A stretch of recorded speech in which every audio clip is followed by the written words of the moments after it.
ये कहूं तो 100% सही होगा कि बहरे उल्फत का उसे तैराक होना चाहिए, दिल फिदाए साहबे लौलाक होना चाहिए।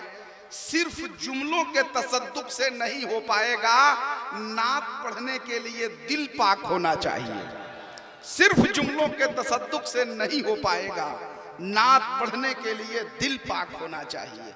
दिल की जबान का इस्तेमाल किया डॉक्टर तनवीर साहब ने और बहुत अच्छा पढ़ा। अल्लाह तबारक व तआला इनके जज्बात को सलामत रखे।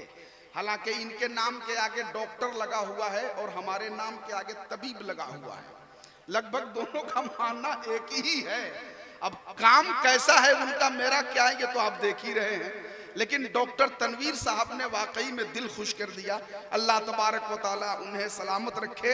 वैसे मैं आपको बता दूं कि जहां डॉक्टर साहब रहते हैं जिस जलसे में, थोड़ी सी मुझे सुबकी होती है, चूंकि मैं नाम का डॉक्टर हूं, अगर कोई काम का डॉक्टर आ जाता है तो थोड़ी परेशानी हो जाती है। एक डॉक्टर साहब जब भी कब्रिस्तान से गुजरते थे तो मुंह पे रूमाल रख लिया करते थे, रूमाल।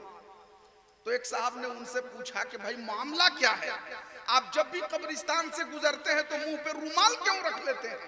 तो डॉक्टर साहब ने कहा कि इन कब्र के मुर्दों से मुझे शर्म आती है। तो उस शख्स ने कहा कि अरे कब्र के मुर्दों से शर्म किस बात की?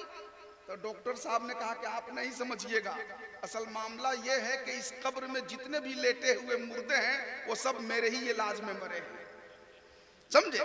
तो कभी कभी ऐसा मामला पेश आता है। भाई जैसा था आप वैसा ही कर दीजिए, भाई माइक वाले भाई जैसा था आप वैसा कर दीजिए, बीच में काहे चल कर रहे हैं? आप मोबाइल चला रहे हो यार, मैं इधर देख रहा हूँ। जैसा था आप वैसा कर दीजिए, बीच में मत छेड़िए। बहुत अच्छा साउंड है, इसमें कोई दिक्कत नहीं है, बस हाथ इधर उधर, बल्कि मैं कहूँ आप सेट करके 3-4 फीट पीछे चले जाइए ना, आप करीब रहिएगा ना कुछ इधर उधर करिएगा। अल्लाह सलामत रखे माशाअल्लाह। तो अब ये बताइए कि हजरत सैयद शकील रहबर चैनपुरी साहब को पेश किया जाए। आप लोग जरा हाथ उठाकर कितने लोग सुनना चाहते हैं? इधर वाले लोग, आप लोग भी? अच्छा, वो लोग जो समर्थन वापस लिए हुए हैं पीछे, वो लोग भी माशाअल्लाह, जिंदाबाद। तो अभी देखिए शकील रहबर चैनपुरी साहब को पेश करना इतना आसान नहीं है। जो माल बहुत अच्छा है उसको बचा के रखा जाता है, ठीक है ना? तो अब इतनी आसानी से आप शकील रहबर चैनपुरी को सुनिएगा, ऐसा कैसे हो सकता है? अभी तो माशाअल्लाह पीर तरीक़त खतीबुल हिंद हजरत अल्लामा गुलाम रमज़ान हैदर फिरदौसी साहब क़िबला तशरीफ़ लाने वाले हैं।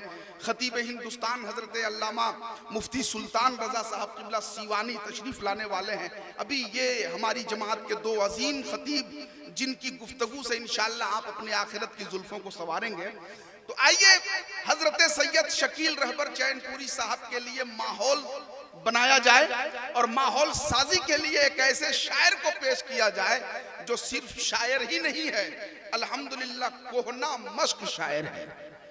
जब हम लोग स्टेज पे आए नहीं थे,